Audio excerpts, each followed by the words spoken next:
बिस्मिल्लाहिर्रहमानिर्रहीम। व्यूअर्स अस्सलाम वालेकुम। आज हमारा टॉपिक ऑफ डिस्कशन है टेंसेस। टेंसेस के बारे में बहुत सारे लोगों ने बात की। किसी ने कहा टेंसेस टाइम को कहते हैं, किसी ने कहा कि टेंसेस टेम्पस से निकला है जो एक ग्रीक वर्ड है, किसी ने ता ती ते का रट्टा लगवा कर तो टेंसेस पढ़ा दिए। आज की इस वीडियो में हम इन तमाम रवायती और ट्रेडिशनल वे से रट्टा लगाने वाले तरीकों से हट के बिल्कुल लॉजिकल वे में बात करेंगे। हम बात करेंगे टेंसेस के बेसिक फैक्ट्स पे, उनके कॉन्सेप्ट्स पे, वर्ब पे बात करेंगे और फिर वर्ब के फंक्शंस पे बात करेंगे और वर्ब के फंक्शन से ही हम इंशाल्लाह ताला डिफाइन करेंगे कि टेंस एक्चुअली होता क्या है। फिर इस डेफिनेशन को अगर आप अच्छे तरीके से समझ जाएंगे, अगर आपको इसकी समझ आ गई कि टेंस की डेफिनेशन क्या है, टेंस क्या होते हैं, तो इंशाल्लाह ताला आप उसकी फॉर्मेशन को भी समझ जाएंगे, स्ट्रक्चर को भी समझ जाएंगे और किसी भी चीज की रट्टा लगाने की आपको जरूरत नहीं पड़ेगी। कोई भी स्ट्रक्चर आपको जुबानी याद करने या रट्टा लगाने की आपको उसकी जरूरत नहीं पड़ेगी। और फिर इंशाल्लाह ताला जब आपकी स्ट्रक्चर समझ आ गई आप, तो फिर हम उन स्ट्रक्चर से ही नाम भी बना सकेंगे और फिर नामों से ही हम स्ट्रक्चर भी बना सकेंगे।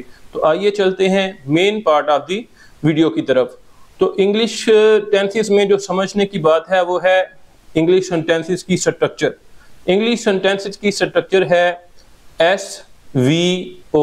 The structure of English sentences is SVO, where S stands for subject, V for verb and O for object। यानी इंग्लिश के सेंटेंसेस में सबसे पहले सब्जेक्ट लिखा जाता है, उसके बाद वर्ब आता है और उसके बाद ऑब्जेक्ट आता है।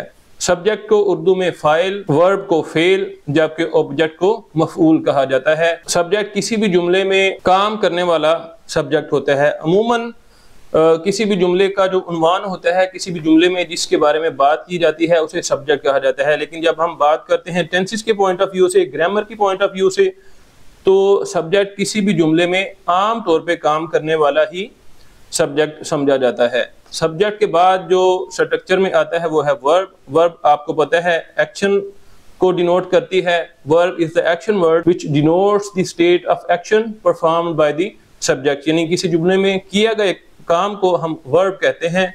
वर्ब के बाद आता है object. Object is the person और thing that receives the effect of an action. यानी जो काम किया जा रहा होता है उसका जो असर ले, जिस पर उस काम का असर हो, उसे ऑब्जेक्ट कहा जाता है। यानी जिस पर काम किया जाए उसको हम ऑब्जेक्ट कहते हैं। अब स्ट्रक्चर पे बात करने के बाद हम देखें किसी भी जुमले, किसी भी टेंस की फॉर्मेशन में सब्जेक्ट और ऑब्जेक्ट का कोई भी रोल नहीं होता। सब्जेक्ट और ऑब्जेक्ट जैसे होते हैं वैसे ही उनको ट्रांसलेट करके उनकी जगह पे लगा दिया जाता है। मेन पार्ट जो होता है टेंस की फॉर्मेशन में वो होता है वर्ब का, यानी टेंस वर्ब से ही फॉर्म होते हैं। तो आइए देखते हैं कि वर्ब का किसी टेंस की फॉर्मेशन में क्या रोल है। अमूमन वर्ब किसी टेंस में दो तरह से इस्तेमाल होती है। पहले एक पार्ट को हम कहते हैं हेल्पिंग वर्ब, इसको हम ऑक्सिलरी वर्ब भी बोलते हैं। दूसरे पार्ट को हम कहते हैं एक्शन वर्ब। एक्शन वर्ब को हम मेन वर्ब या प्रिंसिपल वर्ब भी बोलते हैं। हेल्पिंग वर्ब का अपना एक फंक्शन है और एक्शन वर्ब यानी मेन वर्ब का अपना एक फंक्शन है। तो देखते हैं हेल्पिंग वर्ब का क्या फंक्शन है। हेल्पिंग वर्ब किसी भी जुमले में टाइम बताती है, यानी एस्पेक्ट ऑफ टाइम। टाइम क्या था, कोई एक्शन जब हो रहा था तो उस वक्त क्या टाइम था, तो उसको कहते हैं aspects of time. Aspects of time का हमें पता चलता है हेल्पिंग वर्ब से। मिसाल से हम समझने की कोशिश करते हैं एस्पेक्ट ऑफ टाइम को। इस वक्त हम वीडियो बना रहे हैं, यानी अब जो मौजूदा वक्त है जिसमें हम रह रहे हैं, इसमें हम वीडियो बना रहे हैं। इस एस्पेक्ट ऑफ टाइम को हम कहेंगे प्रेजेंट। थोड़ी देर के बाद जब यही वक्त गुजर जाएगा तो ये प्रेजेंट नहीं रहेगा बल्कि ये पास्ट बन जाएगा। और थर्ड जो एस्पेक्ट ऑफ टाइम है वो है फ्यूचर। फ्यूचर एक ऐसा वक्त है जो कभी आता नहीं, ये जस्ट हमारे माइंड की एक परसेप्शन होती है, हमारे जहन में ये टाइम होता है। फ्यूचर ये कभी भी आता नहीं है, हम हमेशा प्रेजेंट में ही रहते हैं। और पास्ट और फ्यूचर एक ऐसे टाइम है जिनमें हम रहते नहीं हैं, इनके बारे में हम सिर्फ सोचते हैं। मज़े की बात, ज़ौक़ की बात यह है कि अरबिक लैंग्वेज एक ऐसी लैंग्वेज है जिसमें सिर्फ दो ही टेंसेस होते हैं। एक को फेल माजी कहा जाता है और दूसरे को फेल मुज़ारे कहा जाता है। बहरहाल ये थी ज़ौक़ की बात। तो इंग्लिश में हमारे पास 3 एस्पेक्ट ऑफ टाइम है, प्रेजेंट, पास्ट और फ्यूचर। उर्दू में प्रेजेंट को मौजूदा वक्त कहा जाता है, हाल कहा जाता है, पास्ट को माजी कहा जाता है और फ्यूचर को मुस्तकबिल कहा जाता है। प्रेजेंट के लिए जो हेल्पिंग वर्ब इस्तेमाल होते हैं वो हैं is, am, are, has, have, do और डज। ये हेल्पिंग वर्ब इस्तेमाल होते हैं प्रेजेंट के टाइम को, एस्पेक्ट ऑफ टाइम प्रेजेंट को शो करने के लिए आमतौर पे ये हेल्पिंग वर्ब इस्तेमाल होते हैं is, am, are, has, have, do और डज। पास्ट के लिए हमारे पास जो हेल्पिंग वर्ब इस्तेमाल होते हैं वो है वाज, वर, हैड, डिड। ये जो प्रेजेंट के हेल्पिंग वर्ब्स हैं उनकी ही ये पास्ट फॉर्म है, यानी इज़, एम, आर का पास्ट है वाज, वर, हैज़, हैव का पास्ट है हैड, डू और डज का पास्ट है डिड। यानी एस्पेक्ट ऑफ टाइम जब प्रेजेंट हो तो उनकी ये हेल्पिंग वर्ब्स की प्रेजेंट फॉर्म इस्तेमाल होती है, जब पास्ट हो तो इनकी सेकंड फॉर्म यानी पास्ट फॉर्म इस्तेमाल होती है। फ्यूचर के लिए हमारे पास हैं विल, शैल, विल, शैल के साथ हैव। आइए चलते हैं अब एक्शन वर्ब की तरफ कि उसका क्या रोल है टेंस की फॉर्मेशन में। एक्शन वर्ब जैसा कि आपको बताया कि ये मेन वर्ब है, ये हमें बताती है मेन काम की तरफ, यानी जो एक्शन परफॉर्म किया जा रहा होता है उसकी सिचुएशन के बारे में, उसकी स्टेट ऑफ के बारे में हमें बताती है। स्टेट्स ऑफ एक्शन को, सिचुएशन ऑफ वर्ब को समझने के लिए हम एक मिसाल लेते हैं जिसमें हम एक बच्चे को फर्ज करें हम भेजते हैं क्लासरूम में, उसे कहते हैं कि जाके आप बेटा देख के आए कि सर इस वक्त क्या कर रहे हैं। बच्चा जाता है क्लासरूम में, जाके देखता है कि सर बच्चों को लेसन पढ़ा रहे हैं, सर अपना लेसन ले रहे हैं। तो ये जो काम अभी कंटिन्यूअस है, अभी जो काम जारी है, उस काम को, उस स्टेट ऑफ एक्शन को, इस सिचुएशन को हम कहते हैं कंटिन्यूअस। थोड़ी देर के बाद हम दोबारा बच्चे को भेजते हैं, जाके वो देख कर आता है, आकर हमें बताता है कि सर अब क्लासरूम में मौजूद नहीं है। इससे हम अज्यूम करते हैं या तो सर ने अपना लेसन पढ़ा लिया है या उन्होंने किसी वजह से अपना लेसन डिसकंटिन्यू कर दिया है। तो इन स्टेट्स को हम कहते हैं परफेक्ट स्टेट। यानी परफेक्ट स्टेट में जरूरी नहीं कि काम मुकम्मल हो चुका हो, यह भी हो सकता है कि किसी वजह से काम को डिसकंटिन्यू कर दिया गया हो, काम को नामुकम्मल हालत में छोड़ दिया गया हो। मतलब इसका ये होता है कि काम अभी हो नहीं रहा, या तो काम मुकम्मल हो चुका है या किसी वजह से काम को छोड़ दिया है। अब दोबारा हम देखते हैं, बच्चे को कहते हैं कि बेटा जाओ आप क्लास में देखो सर क्लास में आ गए हैं कि नहीं। बच्चा जाता है, जाके क्लासरूम में देखता है और आकर हमें बताता है कि सर दोबारा से सबक पढ़ा रहे हैं। यानी तकरीबन आधा घंटा हो गया है कि सर सबक पढ़ा रहे हैं। अब आधे घंटे में देखें सर ने कुछ सबक तो पढ़ा लिया होगा और कुछ सबक वो अभी पढ़ा रहे होंगे। यानी दो किस्म की सिचुएशन बन गई। एक सिचुएशन बन गई परफेक्ट, यानी जिसमें सर ने काम पढ़ा लिया था और फिर उसको डिसकंटिन्यू किया था, और दूसरी सिचुएशन इसमें बन गई कंटिन्यूअस की, यानी जो सर अभी सबक पढ़ा रहे हैं, यानी परफेक्ट सिचुएशन और कंटिन्यूअस सिचुएशन। तो इस सिचुएशन को हम कहते हैं perfect continuous. Fourth state of action हमारे पास है इंडेफिनेट। इंडेफिनेट को समझने के लिए आइए हम इस सेंटेंस को कंसीडर करते हैं। They go to school at 7 o'clock in the morning, यानी वो सुबह 7 बजे स्कूल जाते हैं। अभी अगर हम टाइम देखें तो हमारे पास टाइम हुआ है तकरीबन 5 बजे शाम। तो देखें अब टाइम हुआ है शाम के 5 बजे हैं, बात हम कर रहे हैं सुबह 7 बजे की। आपसे अगर मैं पूछूंगा कि ये टेंस कौन सा है तो यकीनन आप मुझे जवाब देंगे कि ये टेंस प्रेजेंट है। तो ये देखें प्रेजेंट तो ये सुबह था, अभी तो ये प्रेजेंट नहीं है। तो अभी चूंकि ये प्रेजेंट नहीं है, ये एक ऐसा टेंस है जो अभी तो नहीं है पर इसी सूरत हाल है। यानी ये टेंस अभी है भी नहीं, ना ये हाल है, ना ये माजी है और ना ही ये मुस्तकबिल है। लेकिन ये इस वक्त है कहाँ पे? ये टेंस मौजूद है हमारी रूटीन में, हमारे जहन में, हमारी आदत में ये मौजूद है। तो ये एक अजीब सी सिचुएशन है जो कि डेफिनेट नहीं है, नॉट डेफिनेट है। तो नॉट डेफिनेट को तो ही हम इनडेफिनेट कहते हैं। यानी काम हाल में भी नहीं होता, माजी में भी नहीं होता और मुस्तकबिल में भी नहीं होता। मिसाल के तौर पे एक और मिसाल हम लेते हैं कि सूरज मशरिक से निकलता है। तो नो डाउट सूरज मशरिक से निकलता है, लेकिन हम रात के 12:30 बजे भी बात करेंगे तो हम यही कहेंगे कि सूरज मशरिक से निकलता है, जबकि सूरज रात को तो नहीं निकलता। तो ये रूटीन है, हर वक्त ये मौजूद नहीं होती, लेकिन फिर भी ये हर वक्त मौजूद भी होती है, हर वक्त ये वकूफ़ पज़ीर तो नहीं हो रही होती, फिर भी ये रूटीन में, आदत में मौजूद होती है, इसलिए इस सिचुएशन को हम कहते हैं इनडेफिनेट सिचुएशन। तो ये हमारे पास अब आ गई 4 सिचुएशंस। इन 4 सिचुएशंस के लिए 4 फॉर्म्स ऑफ वर्ब इस्तेमाल होती हैं। कंटिन्यूअस के लिए हमारे पास इस्तेमाल होती है ING फॉर्म यानी V4, वर्ब की चौथी फॉर्म। परफेक्ट के लिए हमारे पास इस्तेमाल होती है 3rd फॉर्म। परफेक्ट कंटिन्यूअस के लिए चूंकि ये ब्लेंड है, ये कंपाउंड है, 2nd फॉर्म हमारे पास रह गई।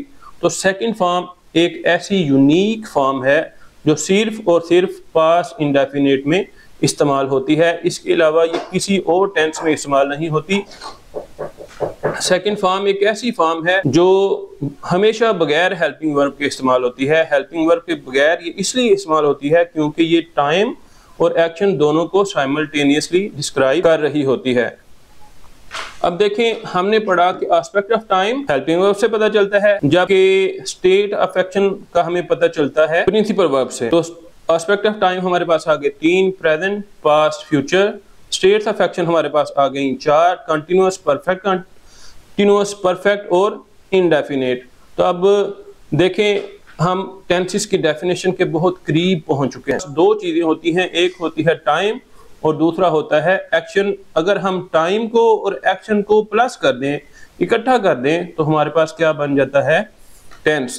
तो यही डेफिनेशन टेंस की। अब देखें, ही राइटिंग अ लेटर, ये हम एक सिचुएशन डिस्कस करते हैं, इसमें V4 इस्तेमाल हो रही है। तो आप यकीनन देखते ही कह देंगे कि ये तो कंटिन्यूअस सिचुएशन है, लेकिन इससे हमें ये पता नहीं चल रहा कि टाइम कौन सा है। सिचुएशन का तो हमें पता चल रहा है, लेकिन टाइम का पता नहीं चल रहा। तो टाइम का पता हमें तब ही चलेगा जब यहाँ पे हम हेल्पिंग वर्ब ऐड करेंगे।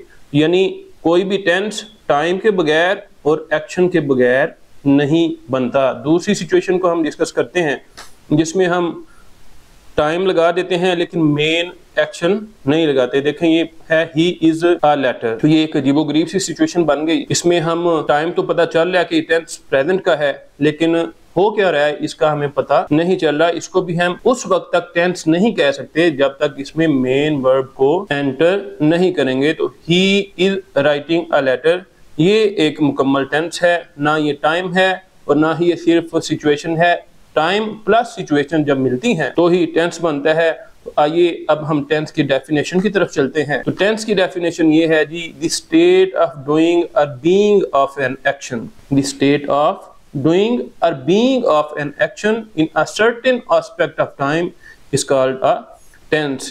यानी किसी काम का करना या होना किसी खास जमाने में पाया जाना टेंस कहलाता है। किसी काम के करने या होने की हालत का किसी खास वक्त में पाया जाना टेंस कहलाता है। स्टेट ऑफ डूइंग और बीइंग ऑफ एन एक्शन जो है उसे हम कहते हैं सिचुएशन ऑफ वर्क।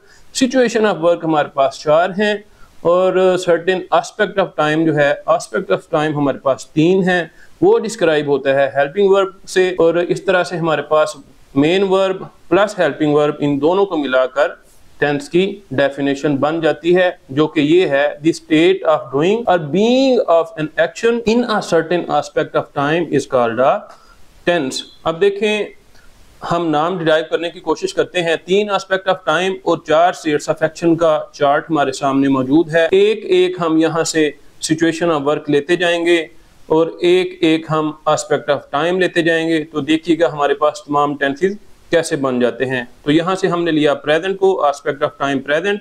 यहाँ से हमने लिया इनडेफिनेट को, तो हमारे पास जो टेंस बन गया वो बन गया प्रेजेंट इनडेफिनेट टेंस। इसी तरह प्रेजेंट के साथ हमने दूसरी स्टेट ऑफ एक्शन को जब लिया तो हमारे पास टाइम बन गया प्रेजेंट कंटिन्यूअस टेंस। इसी तरह परफेक्ट स्टेट ऑफ एक्शन को लिया और प्रेजेंट को लिया तो हमारे पास टेंस बन गया प्रेजेंट परफेक्ट टेंस।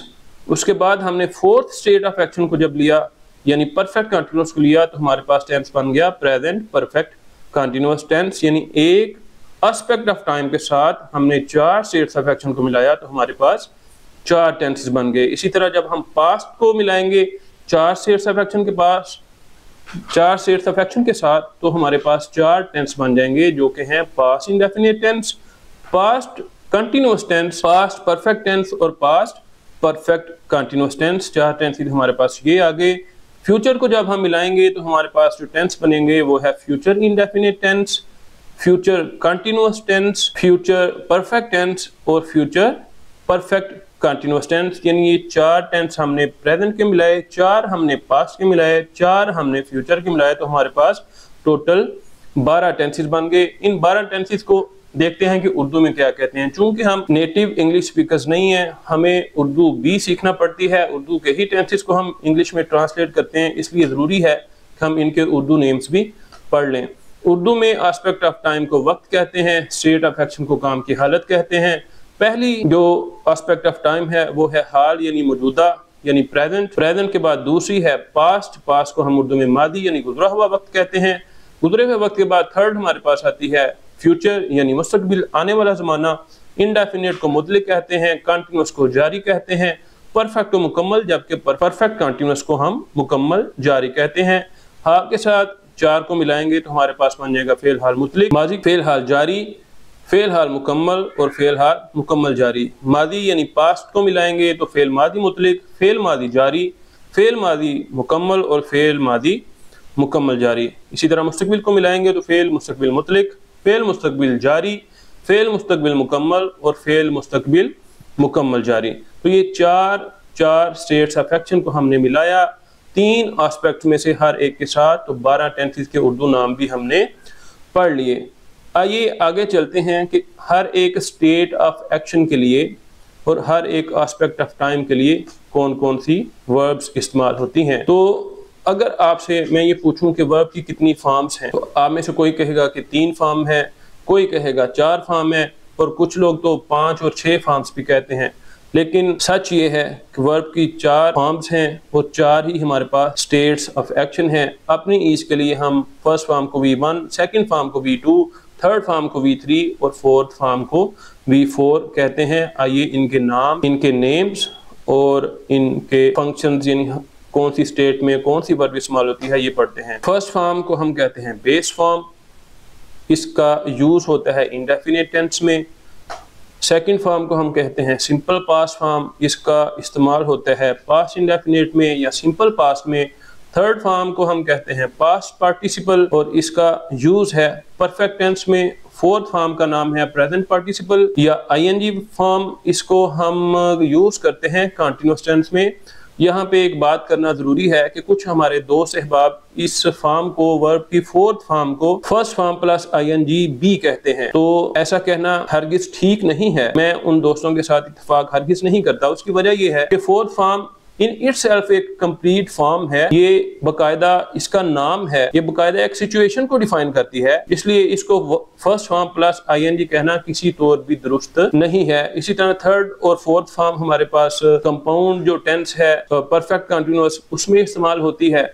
तो ये हमने पढ़ा कि 4 स्टेट्स ऑफ एक्शन हैं और 4 ही हमारे पास वर्ब्स हैं। जी, तो अभी तक हमने वर्ब के नेम्स और उनके फंक्शंस पढ़े। अब हम कोशिश करते हैं इनकी स्ट्रक्चर्स को डिराइव करने की। तो सबसे पहले हमारे पास जो टेंस आया वो है प्रेजेंट इंडेफिनिट टेंस। इसके नाम से हम इसकी स्ट्रक्चर बनाने की कोशिश करते हैं। मैंने आपको बताया कि प्रेजेंट इंडेफिनिट में इस्तेमाल होती है फर्स्ट फॉर्म। सब्जेक्ट और ऑब्जेक्ट का टेंस की फॉर्मेशन में, टेंस की स्ट्रक्चर में कोई भी रोल नहीं होता। सब्जेक्ट को हम सबसे पहले लगाते हैं, ऑब्जेक्ट को सबसे आखिर में लगाते हैं, तो दरमियान में लगती है वर्ब, और वर्ब ही वो चीज है जिससे हम कोई भी टेंस बनाते हैं, उसकी स्ट्रक्चर डिफाइन करते हैं। प्रेजेंट इंडेफिनिट में मैंने आपको बताया था इंडेफिनिट सिचुएशन में हमेशा फर्स्ट फॉर्म इस्तेमाल होती है।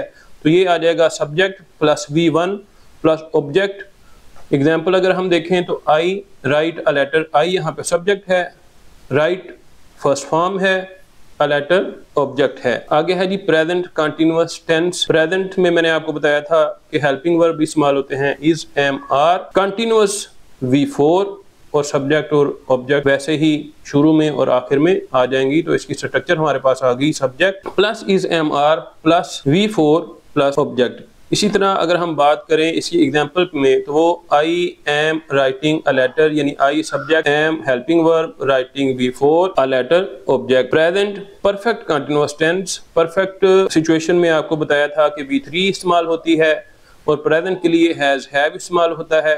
तो subject plus has, have plus V3 plus object. I have written a letter। I subject, has have helping verb written third form plus object a letter. Present perfect continuous tense subject plus has have plus been plus V4 plus object. Perfect continuous situation में मैंने आपको बताया था कि इसमें V3 plus V4 इस्तेमाल होती है। तो V3 यहाँ पे B की थर्ड फॉर्म यानी B की थर्ड फॉर्म होती है B, first form B, second was और थर्ड फॉर्म इसकी होती है बिन। तो यहाँ पे V3 यानी बिन लगा दिया हमने और साथ V।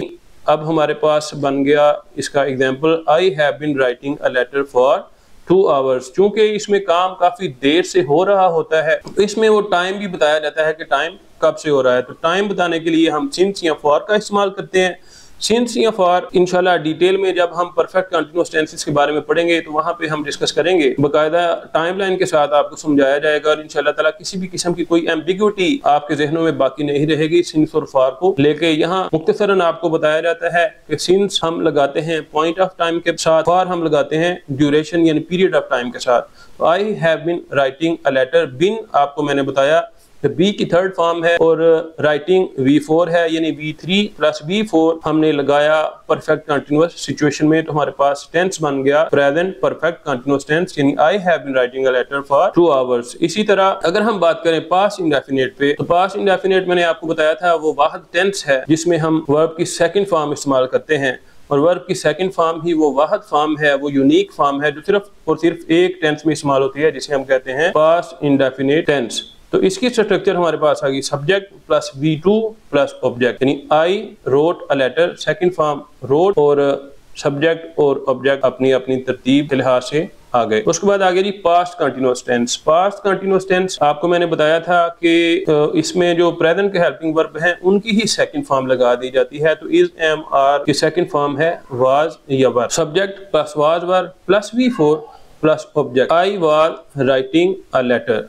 इसी तरह past perfect tense, past perfect tense में परफेक्ट में मैंने आपको बताया था कि V3 इस्तेमाल होती है और हेल्पिंग वर्ब प्रेजेंट वालों का ही पास्ट लगा दिया जाता है। तो सब्जेक्ट प्लस हैज हैव का past had plus V3 plus object. I had written a letter. यहाँ पे स्टूडेंट्स पूछ सकते हैं कि सर सेकंड और थर्ड फॉर्म तो आमतौर पे एक जैसे ही होती है, तो हमें कैसे पता चलेगा कि सेकंड फॉर्म कौन सी है और थर्ड फॉर्म कौन सी है? तो ये बात हमेशा याद रखिएगा कि सेकंड फॉर्म एक ऐसी फॉर्म है जिसका हेल्पिंग वर्ब के साथ झगड़ा है, ये दोनों कभी भी इकट्ठे नहीं आते। सेकंड फॉर्म हमेशा हेल्पिंग वर्ब के बगैर आती है, तो थर्ड फॉर्म कभी भी हेल्पिंग वर्ब के बगैर नहीं आ सकती। यानी जहां पे हेल्पिंग वर्ब लगा होगा उसको आपने थर्ड फॉर्म कहना है और जहां पे हेल्पिंग वर्ब नहीं होगा वहां पे आपने उसको सेकंड फॉर्म कहना है।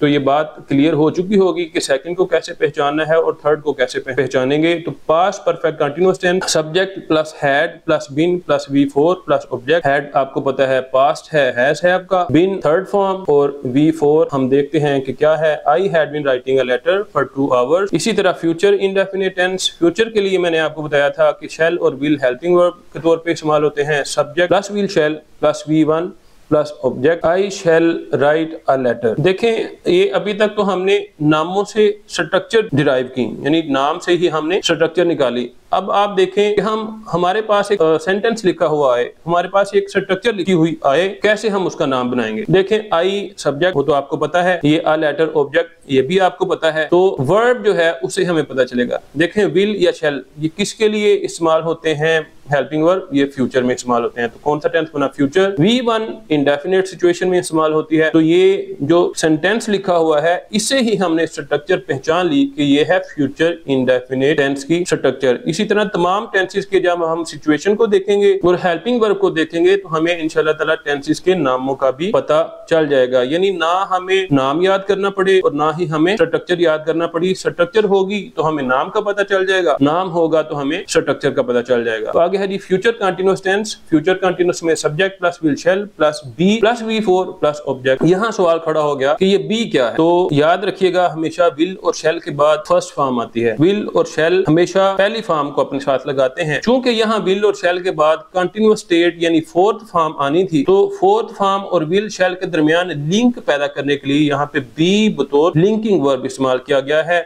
इंशाल्लाह जब हम आएंगे फ्यूचर कंटिन्यूअस टेंस पे तो इस पे डिटेल से बात करेंगे। यहाँ I shall be writing a letter example इसकी। Future perfect tense subject plus will shall plus have plus V3 plus object. Example इसकी देखें तो I shall have written a letter. यहाँ अगर हम नाम का पता चलाना चाहें तो देखें I subject a letter, object shall इस्तेमाल होता है फ्यूचर के लिए, हैव हेल्पिंग वर्ब होता है परफेक्ट के लिए, और रिटन थर्ड फॉर्म है यानी फ्यूचर परफेक्ट टेंस। ये हमने स्ट्रक्चर से टेंस का नाम डिराइव कर लिया। एक सेंटेंस था हमारे पास, उसको हमने देखा और उसे हमें पता चल गया कि ये कौन सा टेंस है। इसी तरह फ्यूचर परफेक्ट कंटिन्यूअस टेंस की बात करें तो उसमें subject plus will shall plus have plus been plus V4 plus object. इसकी एग्जांपल है I shall have been writing a letter for 2 hours. तो अभी तक हमने सीखा कि टेंस क्या है, उसकी डेफिनेशन क्या है, उसकी स्ट्रक्चर कैसे बनती है, उर्दू में उसको क्या नाम दिया जाता है और इंग्लिश में उसको नाम क्या दिया जाता है, और फिर नामों से स्ट्रक्चर बनाना